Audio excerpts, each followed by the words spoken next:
एक गांव जिसका नाम ढोलकपुर है, उसी गांव के पास वाले जंगल में एक व्यक्ति अपने काम से घर की तरफ वापस आ रहा था।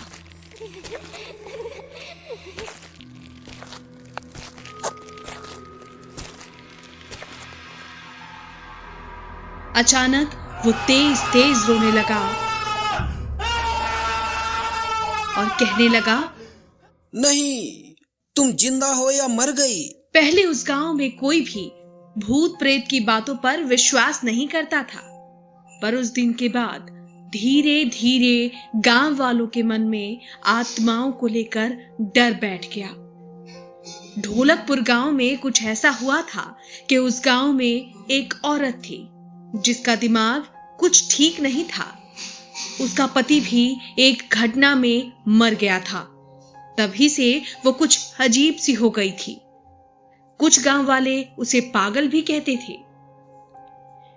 एक बार की बात है, जब रात को गांव का एक आदमी जिसका नाम सोनू था, वो शहर की ओर कुछ जरूरी काम से निकल पड़ा। गांव से आने जाने का एक ही रास्ता था। सोनू जंगल से गुजर रहा था कि गांव से कुछ ही दूर जंगल में उसे एक औरत की लाश पेड़ पर लटकती हुई नजर आई। वो एकदम डर गया और भागता हुआ गांव वापस आ गया।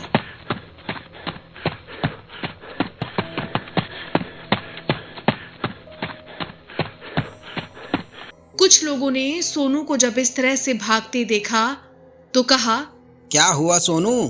तुम तो अभी शहर के लिए निकले थे और तुम भागते हुए वापस क्यों आ गए? तब सोनू ने बताया, मैंने अभी किसी की लाश को पेड़ पे लटकते हुए देखा है और वो लाश किसी औरत की है। देखते ही देखते सारा गांव इकट्ठा हो गया कि आखिर क्या हो गया, कहाँ है लाश, चलो चलकर देखते हैं। गांव वालों ने जब लाश को जाकर देखा तो वास्तव में किसी औरत की लाश पेड़ से लटकी हुई थी। रवि ने कहा, इसे नीचे उतारो, इसका अंतिम संस्कार करते हैं। पर इतने में ही पप्पू बोला, अब अंतिम संस्कार करने से कुछ नहीं होगा। अगर इसका अंतिम संस्कार गांव के अंदर किया तो इसकी आत्मा गांव में ही भटकती रहेगी। इस आपसी बहस के कारण गांव वालों ने उस औरत की लाश को पेड़ से लटकता हुआ ही छोड़ दिया और अब वो आत्मा बन गांव के हर किसी व्यक्ति को नजर आती है।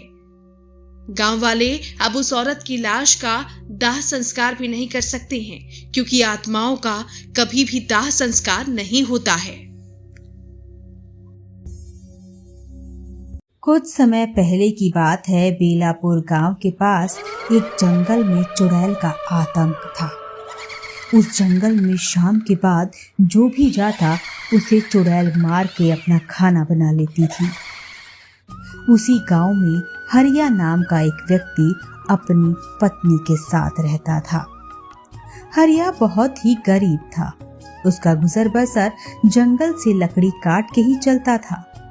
एक दिन भी हरिया अगर जंगल से लकड़ी ना लाए तो उसके घर का खाना भी नहीं पकता था। एक दिन हरिया लेट तक सोता रह गया। तभी हरिया की पत्नी कहती है, सुनते हो, आज जंगल नहीं जाना है क्या? अरे ये तो सुबह हो गई। सुबह नहीं, सूरज सर पे आ गया है, दोपहर हो गई है। आज जंगल से लकड़ी नहीं आई तो खाना भी नहीं बनेगा। ठीक है, मैं जल्दी से जाके जंगल से लकड़ियां ले आता हूँ। हरिया जल्दी से जंगल की ओर दौड़ने लगता है। हरिया को पहले से ही मालूम था कि अगर वो जंगल से शाम होने से पहले नहीं आया तो वो चुड़ैल का शिकार बन जाएगा। हरिया को जंगल में लकड़ी काटते काटते शाम हो जाती है। जैसे ही हरिया जंगल से घर के लिए निकलने लगता है, तभी हरिया के सामने चुड़ैल आ जाती है।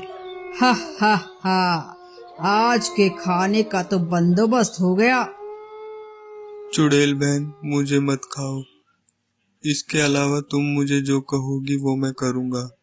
चुड़ैल हरिया की बातों को मान लेती है और कहती है, ठीक है, मैं तुम्हें नहीं खाऊंगी, लेकिन तुम्हें मेरा एक काम करना होगा।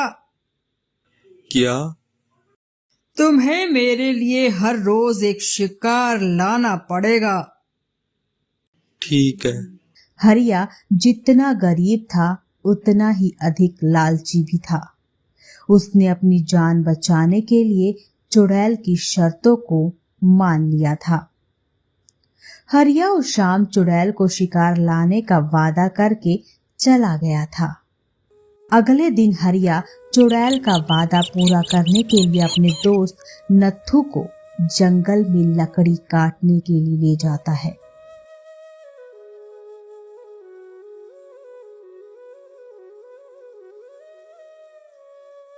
अरे नत्थू भाई, आज तुम्हें जंगल से लकड़ियां नहीं लानी क्या? लानी तो है भाई, लेकिन जंगल में लकड़ी लेने अकेले कैसे जाऊं? मुझे तो चुड़ैल से डर लगता है। अरे डर कैसा, मैं हूं ना आपके साथ। चलो दोनों चलते हैं। हरिया और नत्थू दोनों जंगल की ओर चले जाते हैं।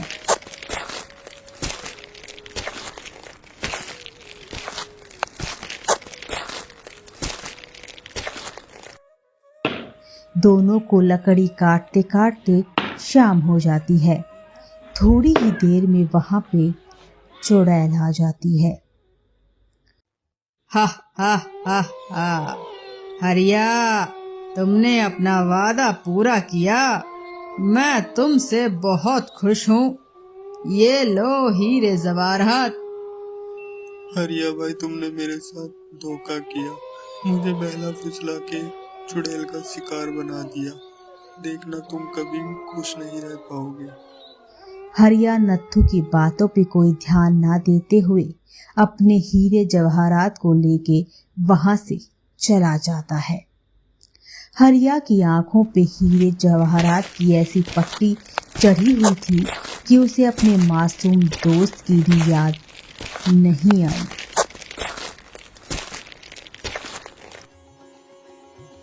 लेकिन लालच का फल कभी भी मीठा नहीं होता।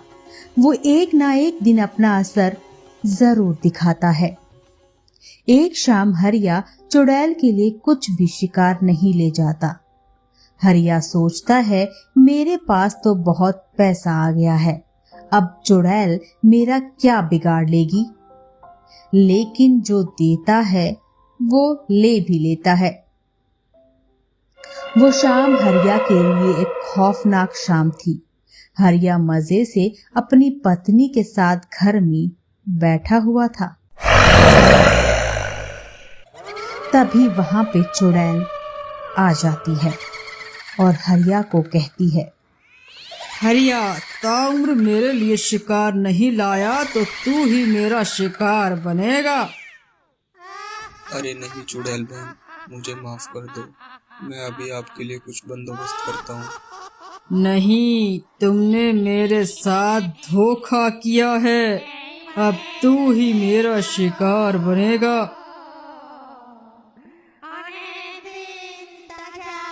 चुड़ैल हरिया और उसकी पत्नी दोनों को मार देती है। दोस्तों, हमारी इस कहानी से यही सीख मिलती है कि कभी भी लालच नहीं करना चाहिए, क्योंकि लालच का फल हमेशा ही बुरा होता है। इसीलिए बच्चों, हमेशा ध्यान रखना कि लालच बुरी बला है।